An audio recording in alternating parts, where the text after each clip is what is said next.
Hello, I'm Jamie from ArkWildlifePark, the UK's rescue zoo, where we give homes to unwanted or illegally kept or abandoned exotic pets, like the wonderful Shadow here. If you can see her making strange noises in the background. One of our beautiful red foxes. Now, why am I in here with Shadow and our other foxes?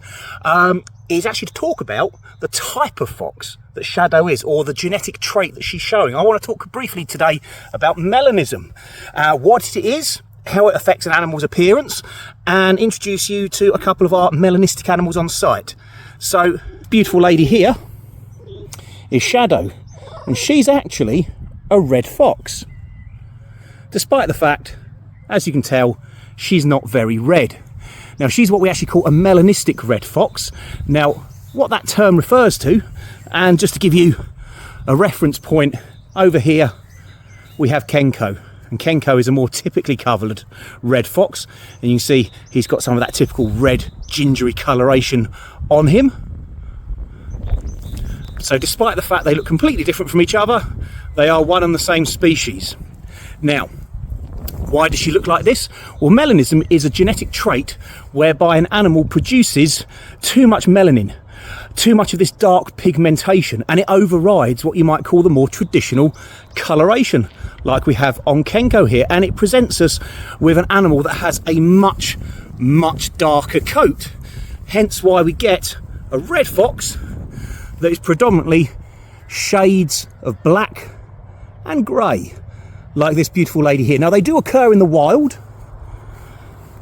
and they do survive quite well in the wild. Other sort of genetic colour traits like albinos don't tend to do so well in the wild because they stick out like a sore thumb with that bright white coloration, whereas melanistic animals tend to do better, and in some cases even thrive, like the certain black jaguars and black leopards that we refer to as black leopards can do particularly well in their habitats.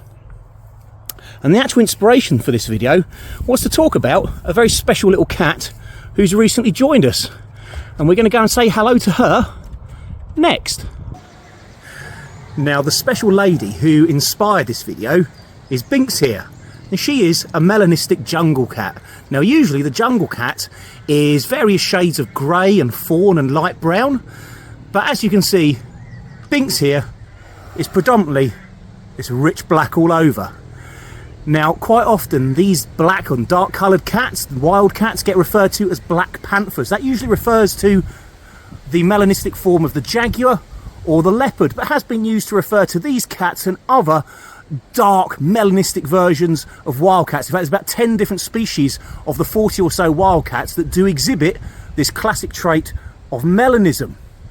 Now, this beautiful lady came into us as a rescue recently, and she's just settled into her new home. And as you can see, she is quite confident with it. Now, melanism in cats is thought to be quite beneficial. In fact, some scientists even believe that with jaguars exhibiting it are actually doing slightly better than their traditional coloured brethren. And that's because these black cats in the dense jungles and rainforests where they come from, it actually gives them a camouflage advantage over their normally already good camouflaging coat. So that's why we tend to see many more melanistic animals in the wild than we do other genetic colour traits. And so I hope that answers our question that we were looking at. What is melanism? What animals does it occur in? It can occur in a wide range of mammals and birds and reptiles, but possibly the most famous melanistic animals are the black cats, the panthers, the black panthers, such as our beautiful little Binx here.